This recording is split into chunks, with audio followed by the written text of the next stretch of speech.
You read the title?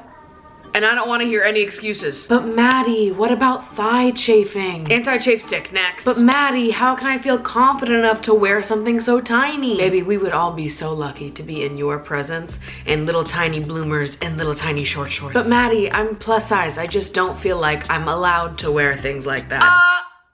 Stop right there. We've been done with thinking like that, but I do think in the current day and age, in the Ozempic era of it all, we need a little bit of a reminder, because I want nothing more than to see every fat bitch I know showing upper thigh and a little bit of belly this summer. I don't want to hear it.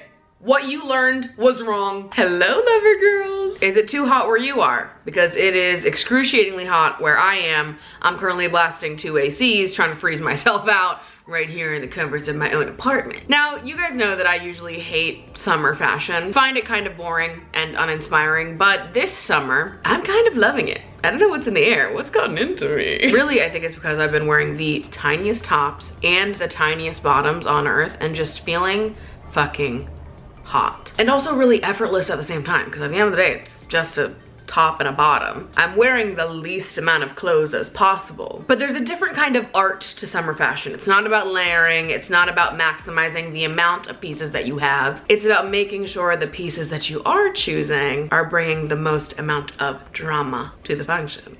We following? So to start today's outfit, I'm actually gonna pick out my jewelry first. I just got these pieces from Ana Luisa, the sponsor of today's video, that I think I'm gonna wear today because I am so excited to wear them. First, I got these earrings. I love the little hoops with little hoops on the little hoops. I also love that they're mixed metal. I am not someone who is loyal to silver or gold. I think the whole thing is kind of a bunch of hoopla. Like when people do the color testing to figure out what season you are, and then all of a sudden it's like, well, I guess I can't wear gold jewelry anymore. I'm like, enough of that. You can wear whatever you want to wear, whatever you like, you can wear. I know this is a crazy concept for some of you. I'm just not into the whole right versus wrong in fashion in any variety. So the which season are you type stuff is just not for me. Especially when doing mixed metals is so much fun. It's like, why would I deny myself of that joy? See, aren't they so cute? And then I also got this dainty little M necklace. I feel like so much of my jewelry is very flashy,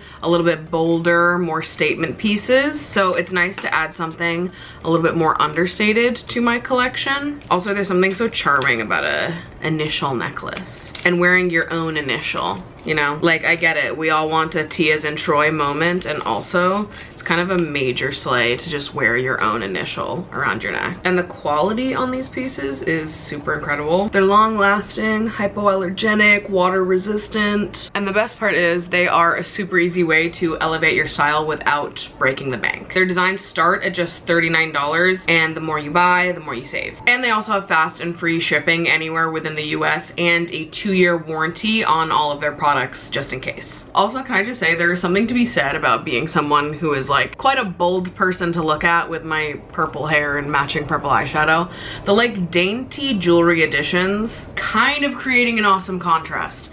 And you guys know how much I love creating contrast. So if you're interested in checking them out, I'm gonna have them linked in the description down below. I highly recommend them if you're in the market for some new, affordable, tarnish resistant jewelry to add to your collection. I wanna start off my first outfit by showing you the bloomers that have been the star of the goddamn summer for me. And I literally bought them 2 years ago. Haven't really worn them that much, and for whatever reason, they've become my new favorite item as of this summer. And it is these teeny tiny little bloomers from Forest Inc. There's like an elastic around the thigh, so I could, if I wanted to be real conservative, pull them down to being like this long, but who wants that, right? So instead, I hike them up, make them super short and mini. They've got these cute ruffles, ties on the side.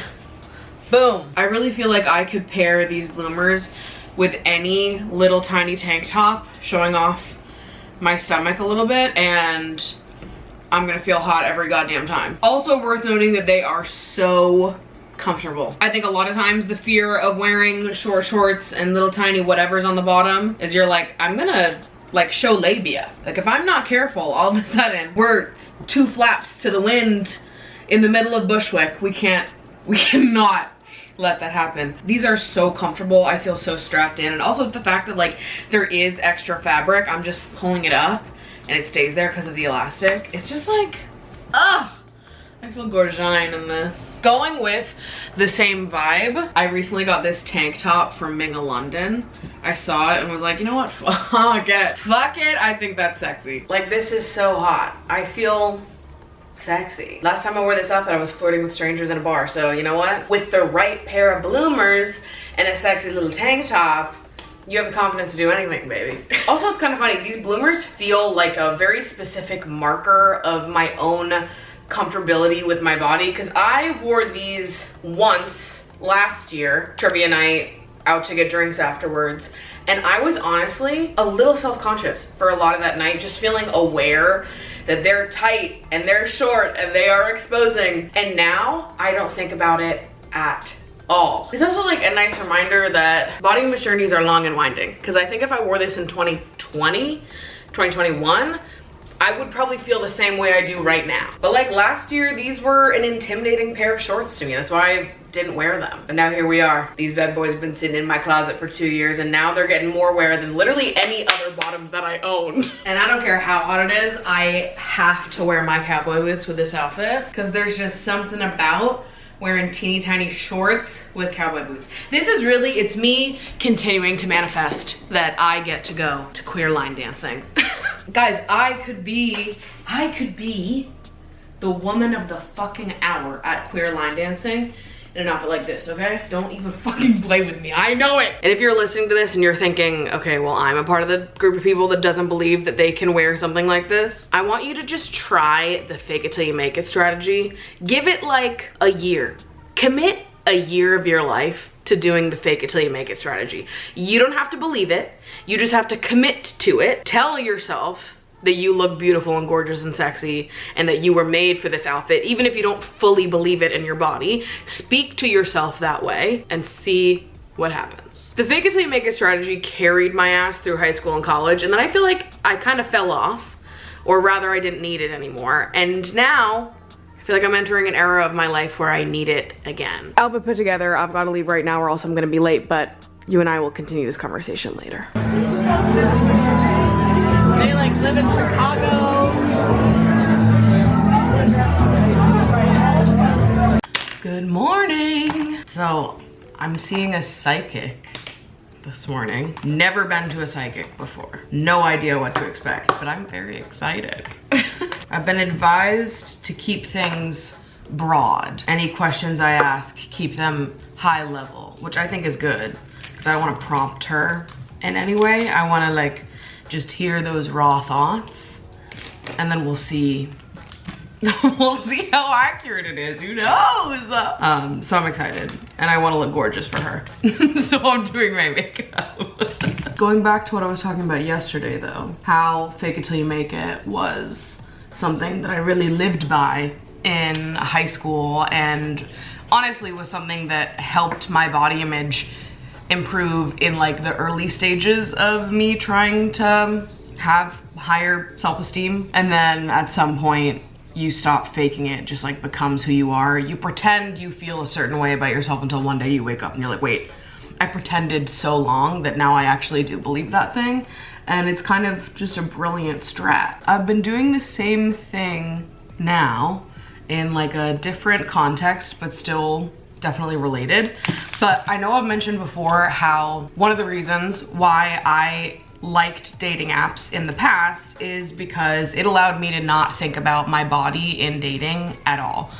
Before we ever start talking, there is an acknowledgement that we're both interested in each other physically. Awesome. We get to put all of that to the side and focus on the stuff that actually matters in building relationship. Now, the reason why I said that, obviously, is because I have a history of struggling with my body image. And I think one of like the earliest beliefs I had about myself as a teenager was just that I wasn't pretty enough to be loved. Now, obviously that's not a belief that I currently hold, but there's definitely always been a part of me when approaching people IRL or meeting people through friends. There's still this voice in the back of my head that's like, well, are they into big girls? And if they have taste, they will be. And again, I do feel like I've learned throughout my years of dating that this fear that is instilled in us, this thing that we're taught of like the image of what beauty is and what people are attracted to, when you're like a real person living out and about inside the world, you realize that that's like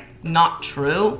Like, yeah, there is an image of like the standard of beauty, and also I've never had a problem finding people who thought that I was hot. I think this is something that I was primed to believe throughout my teen years and the rise of dating apps at the same time that I was starting to date. Like, I just feel like people my age were primed to worry about their appearance to a really heavy degree in dating, and particularly how closely their appearance aligns with like the standard of beauty and what people want. Even as my self-esteem has improved and I have, you know, have completely transformed from the person I was when I was 16 years old, fucking obviously. Sometimes you just have these thoughts deep within your body that are not even conscious to you half the time. Maybe your self-esteem improves and you believe that there's plenty of people out there for you, but that you are an acquired taste of some kind. I know that this has been my issue. I've struggled with feeling too much in relationships before.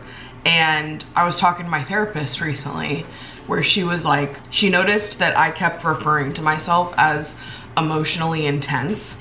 And she was like, why do you keep calling yourself that? And I was like, well, because that's how I feel like other people perceive me in dating sometimes. And I told her, I was like, to be honest with you, I'm not saying that because that's what I believe. I think that I am someone who just searches for depth and like real connection.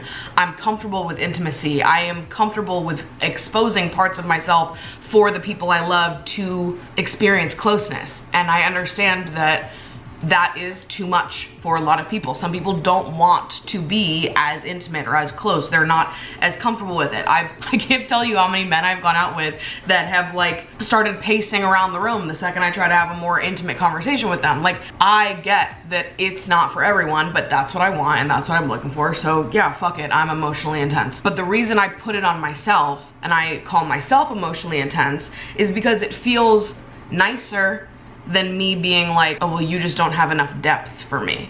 So instead of putting it on the other person, I put it on myself. And I'm like, it's just because I'm emotionally intense. We're not compatible because I'm emotionally intense versus we're not compatible because you don't have enough depth for me, which just seems mean, but it's true. But my therapist was like, how do you think talking about yourself in that way erodes on you and like creates this image of you? I get that you don't actually believe that consciously, but I think that talking about yourself like that does have like a subconscious effect. You reinforce this belief of you being too much. Or too intense, too emotional, whatever it is. It's not like a nice way to refer to yourself. And I was like, you know what, you're completely right. My therapist was like, I actually don't think you're emotionally intense. I think that you are just someone who really wants to be close and is comfortable being intimate and sharing parts of yourself like that. And yeah, there are plenty of people that just don't feel comfortable getting into it like that. Fair enough. It feels like shade to acknowledge that to me, because I'm like, I think that it is like so paramount to any relationship, friendship or otherwise, to truly connect, to have that depth of intimacy in your relationships. To me, it's like that or nothing. So it almost feels insulting to insinuate that someone's not on that level, but that is just the truth of it. Some people don't want that, and that's fine. We don't have to want the same things. We can just be incompatible. I don't have to shit on myself to try to make other people feel better. But anyways, I bring this up because it made me think about like, how many other ways have I convinced myself of things that I don't even have proof of because it feels like the easier thing to say than to say how I actually feel. And then when I think about dating IRL and flirting with people just out and about, and this fear that I have adopted over the years of like, oh, well, maybe it's weird if I talk to this person or flirt with this person because, you know, what if they're not even into big girls? Who fucking cares? And I talked about this on the Patreon last week, but it's like, I'm not flirting because I need you to want me, because I want to be desired. I'm flirting for love of the fucking game because this is who I am. And feeling charismatic and sexy and hot and just living in my fat, gorgeous girl truth, like that is what I want to do. so I'm gonna do it. And also, we just need to get rid of the idea that we are acquired tastes, that like we are intense or too much, or that it's a specific group of people that's gonna love us. I actually don't believe that's true. So now, all of that to say, I think my new fake it till I make it is me telling myself that anyone would be lucky to date me, and everyone is lucky to be flirted with by me. And I'm actually not an acquired taste. I am a universally beloved taste palette, actually. And I'll be honest with you, it's working.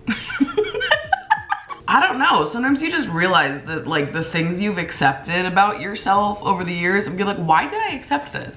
Why did I accept that, like, oh, well, I'm just an acquired taste, and yeah, it is gonna be hard to love me, and that's okay. It's just I'll find the right person. I know all of what I bring to the table, and I think that I'm fucking awesome, so clearly someone out there is gonna think the same. And honest to God, this is just because I date men. With women, I think that women see me and they get the vibe and they get the vision from day dot. Men, I'm always like, I don't know if you get me. And it's because I don't feel like there's much about me that caters to the male gaze. And yeah, some of them just are not on my wavelength, and that's fine. So anyways, I am done believing that I am an acquired taste. I'm actually not. I'm like a universally beloved taste. Some of you bitches just don't have it. Like, I don't know what to say. Some of you bitches are picky eaters, and that's one of my biggest pet peeves. For real. Like, sorry, what do you mean you don't like lobster? It's fucking delicious. That's exactly what I am. Lobster mama, okay? She's delicious. She's expensive. She is universally loved. And also, some people just don't have the palate for it. But guess what? She's still universally loved. There's also something connected here about like the rise of AI and how much it's pissing me off. How much it's pissing me and the bitches off, okay? All I've been doing on my podcast is raging about AI every fucking week, so if you're down with that, come hang on Emotionally Online. But I think with the rage AI is inciting in me, I'm also just feeling this rage in general to get offline and start building your confidence to do offline things. So if you don't have enough confidence to flirt IRL for some reason, we need to focus on fixing that, because we can't be reliant on anything digital to give us the confidence that we need, and that's just that. I know everyone's in agreement that we'd rather meet people IRL than on dating apps, but then obviously we all still use dating apps for the convenience, for the confidence boost, for whatever it is, right? And that's fine, I'm right there with ya. And also, this culture of convenience is gonna continue becoming more and more of a massive fucking problem. Stop using ChatGPT, point blank period. Do not fucking use that shit. Get offline, go talk to a real person. Stop accepting all of these insecurities and roadblocks that you feel as just being a part of who you are, and start pushing back. Fight like hell to get your agency and confidence back. I swear to God, we're being stripped of it, and it is fucking crazy. So that's where I'm at about that. Fake it till you fucking make it. Get out there, flirt IRL. You are so fucking hot. You are not an acquired taste. Literally everyone thinks you're hot. And I've always said that. Anyways, those are the vibes. What am I gonna wear to impress my psychic that I'm seeing on Zoom? Today's outfit is another one that I've been wearing non-stop recently. Starting with a looser, more oversized pair of shorts. I've got these camo ones from Dressed in Lala. They are very comfortable, very cozy. I love the like boxer style of them. I feel like a lot of the boxer shorts that I see, even the ones that are plus size friendly, they're like a little, how do I put this? Teeny tiny. In the cooch department. The inseam is just a little cracked up, if you know what I mean. So I appreciate finding a boxer style short that is like truly loose and oversized. And then in terms of top, this brown tank from Reformation. This is the tank that I've been obsessed with this summer. I've literally bought it in 4 colors, and I did have to restrain myself from buying a 5th. I did notice that they expanded to carrying up to a 3X in the white and black colors, but I have this top in a large and an extra large, and they both fit me. So they're very stretchy, and you kind of want it to be tight strap you in a little bit. So honestly, I would recommend sizing down. I usually wear a 1X, 2X, and I'm wearing a large/XL on this top. So there's your data. Whenever I change on camera, I'm like, one of these days I'm gonna forget to edit something out, and all of a sudden my nipple's gonna be on youtube.com. I'm like, do other people who film outfit videos like go off camera when they're getting changed, or no? I'm like, why would I do that? It's just like extra steps. But one of these days I might make a mistake. Full look for this one, we're just doing sneakers. I got my orange sunglasses, and then I got my little black bag. This is the fit, people. Also, can I just say, it feels so good to be doing my hair and makeup on a regular basis. For so long, I stopped doing that, and now I'm being reminded of how awesome it is to like get ready every day. Wow. Woman who works from home for herself remembers what it's like to get dressed. I can't. Here's our final look. I am going to get coffee with someone I met through my podcast network. So that'll be fun. And then I'm gonna go see Dogtooth, Yorgos film. They're showing it at Alamo tonight, so I'm gonna go see that. We're in the market to have an awesome day, people. Let's go. Good morning, lover girls. I got a good amount on the schedule today. I'm first going to lunch / brunch with my friend August, and then I'm going to a birthday picnic for my friend Destiny, which funny enough, I'm also going to another birthday picnic literally tomorrow. This humidity is doing crazy things to my hair. Ugh. Now Destiny's picnic is Addison Rae themed. I looked all through Addison Rae's Instagram this morning, and I'm like, I actually don't think that I own anything like this. I mean, I feel like in general Addison's style is very what I'm talking about. It's like the mini tanks, the spaghetti straps, the teeny tiny shorts. Like it's a vibe for sure. I don't know if I have anything exactly like what she has, so I'm just gonna wear what I want to wear and hope that it's giving something. I kind of want to wear this top today, and I thought I'm torn between wearing the bloomers again or wearing a black mini skirt. When I bought this top, I was like, fuck it. I actually do not fucking care about the like built-in bra lining. Like they thought my boobs were gonna fit above this line. Meanwhile, my nipples are fully right here. Like whatever, I literally don't give a fuck anymore. For too long, I have been unable to wear these cute little tops because you want to put a seam in for no goddamn reason. I actually don't care anymore. Fine. The seam is on top of my boob. What the fuck do I care? All right, here's the mini skirt. Is it serving? Is it giving? And really, this whole outfit is built upon this leopard bag. I feel like the bloomers are maybe a little bit more Addison Rae coded. Oh, so I ended up seeing the psychic yesterday. I need to like go back through the footage and write down all of the notes that she gave me. I recorded the whole thing, talked about it afterwards. That video is gonna be over on my Patreon if you're interested in hearing more about my whole experience seeing a psychic. But she told me some juice, okay? She told me some high level juice. And what was crazy was the thing I was talking about in this video as I was doing my makeup yesterday before the psychic thing, that exact subject got brought up as advice given to me from my guides. I was like, how did you know that? Hey, quick thing, how did you know that? So it was kind of a intense and heavy call. There was a lot of stuff about like generational trauma, breaking family cycles. And also she told me that I was gonna have 2 sons, which is probably the scariest part of the whole call, because I don't want children. Or it's not that I don't want, I mean, yes, it is that I don't want children. I don't see it for myself. I'm not opposed to it. I've always said that like, if I ended up with someone who it made sense, the vibes were there, that's what I wanted within that partnership, then I would. It's not like I'm a hard no. I'm just like, I don't see it for myself. I don't see myself going down that path. That's a decision that I would make within a partnership, not one that I feel comfortable making outside of a partnership. I'm not gunning for children. If I never have children, then that's not gonna matter to me at all. She repeated this multiple times throughout the call. She was like, you are going to have 2 sons, and if you have a third, it'll be a daughter. And she said that it was gonna be significant for me to be a mother figure because I am someone who can like break patterns within my family that have been like this forever and ever and ever and ever. I don't know. Not that I disagree. I think I would be a great mom, but also I think I'd be a great aunt. I think I'm gonna be an awesome auntie. I think I'm gonna be a very involved auntie.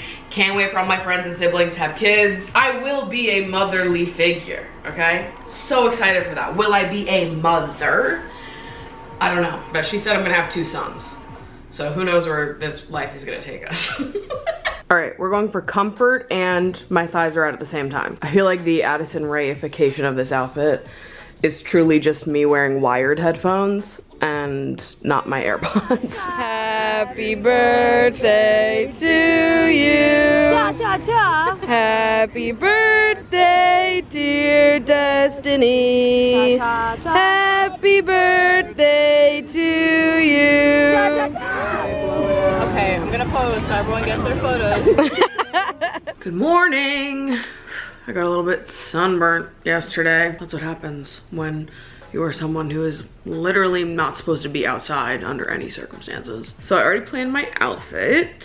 Have not tried it on yet, so I don't know if I'm gonna like it, but this is the vibe I'm going for. Leopard boxer shorts, a tight black tank, and then some pops of red in all of my accessories. Is it gonna make me look more sunburnt? Maybe. I just finished season 6 of Vanderpump Rules, currently watching the reunion. And I feel confident enough to say at this point that I think Vanderpump is the best reality TV show to ever be on television. And honestly, I continue to be shocked that nobody was like shoving this show down my throat before. Obviously I had heard of Vanderpump through the grapevine, just overhearing things. Obviously I knew about Scandival, but nobody was ever like, holy fuck, Maddie, you are gonna die for this fucking show. You have to watch it. And now that I'm watching it, I'm like, who dropped the ball in sharing this with me? Some of you did. Some of you do not know me very well, because what? This is exactly my type of television. And the fact that I'm saying that I think that Vanderpump Rules is better than Jersey Shore, like, that's a lot for me. Okay, boom, shorts of the day. These boxer shorts, leopard from Dressed in Lala. These ones are a little long. I have thought about cutting them. I'm like, do I need to take them into someone, or can I just cut this myself? It kind of looks like I feel like I could cut it myself, no? Hey, people who know better than I do, can I cut this myself? Can you see good enough to tell me? It feels like it's just like a thin piece of fabric, and it already looks a little, you know, like, could I? I feel like I could, but somebody verify for me in the comments, because I kind of wish they were a little shorter. See, the shorts are so cute, but they literally go down to my knees, which is cute, and they do kind of look like a skirt because they're pleated. But I'm like, imagine this kind of sleigh. Yeah, I don't know. I'm trying to have a slutty summer. What can I say? Can I just say, I see men wear this frame all the time, and I think it looks very sexy. Like, this frame with the pink lenses, it really works for me. If any men happen to be listening to this video and would like to take my fashion advice, it's working. So I rolled up my shorts a little bit to be a little bit shorter. It's giving Sophie shorts from the 7th grade. And then I rolled this tank top up to show a little bit of my stomach. Kind of wonder if I would like this outfit better with like a plain black tank. I mean, let's just see. I think I don't like this outfit because the shorts are too long and I am too short. I just feel like I have a basketball game tomorrow. All right, we've pivoted vibes entirely. I think I just need to resolve the length of those shorts before I consider styling them. So that's my latest project. I've gone for a purple and pink toned leopard look instead. And I gotta get my ass over to the park stat because I'm running a little bit late here. So you better be taking this as your official reminder to show some thigh, show some tummy, and wear whatever the fuck you want this summer, okay? Because I told you so. And it would be really disrespectful for you not to listen. And while we're at it, go listen to my podcast, Emotionally Online, because you would love it. I know it. I know that you would love it. So come hang over there because it gets juicy. And it also gets juicy over on my Patreon. Come join us at Lover Girls HQ if you want even more community vibes. We've got a Discord server. We have fun over there. Love you, Lover Girls. Thank you so much for being here. Mwah!